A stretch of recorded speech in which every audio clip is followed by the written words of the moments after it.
Hi, well we're in the wonderful glass house at Clumber Park, newly restored, and I'm here with Chris Margrave, who's head gardener, and we're having a look at these wonderful grapes.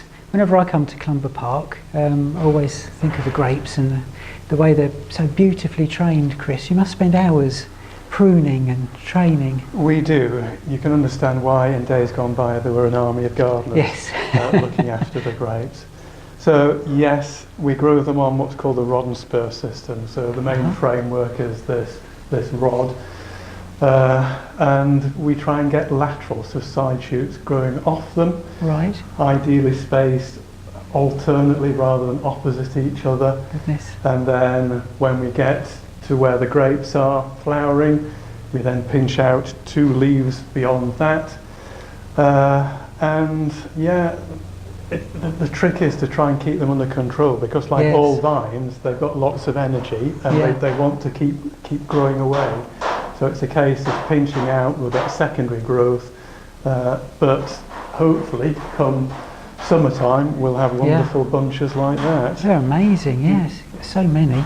And I know we read in all the books they recommend thinning your grapes and everything. There's no way you'd have time to do that. We just don't have the time. No. And back in the day, the grape bunches would have been thinned. So special pair of scissors.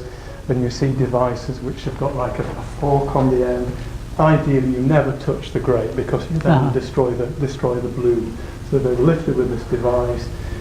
They're called berries, aren't they, at that stage you thin to try and get an even placement of the grapes. Yes, and it's a crop that anybody could try. You know, no one's going to have this sort of greenhouse, but perhaps even outside. It is probably better with a Sweetwater variety, right? Of which this one, Foster seedling, is one. The one that is also widely available, and is one of the more reliable, is the Black Hamburg. So yes, if people want to have a go for it, but there is an awful lot of work involved. Yeah, it sounds like it. But you could sort of develop this sort of system to grow up a fence, perhaps, or a trellis. Yes, or a south-facing wall. Yeah.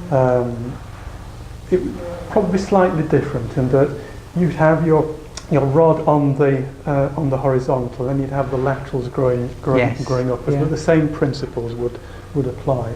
And yeah, the trick is to prune and to pinch out to keep them under control, so that the air and the light can get to the grapes. Yes, yeah.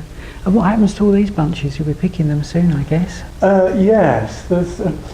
I think the clearest guidance for when to harvest is just what the taste is like, because colour is not necessarily an indication. Even when they've turned out their ultimate colour, they're still ripening and still producing the sugars to get the sweetness. So yeah, we harvest these, and they'll go to the cafe, to our shop, and we also do a bit of juicing as well with them. Oh, wonderful! Yeah, so they're all used. Yeah.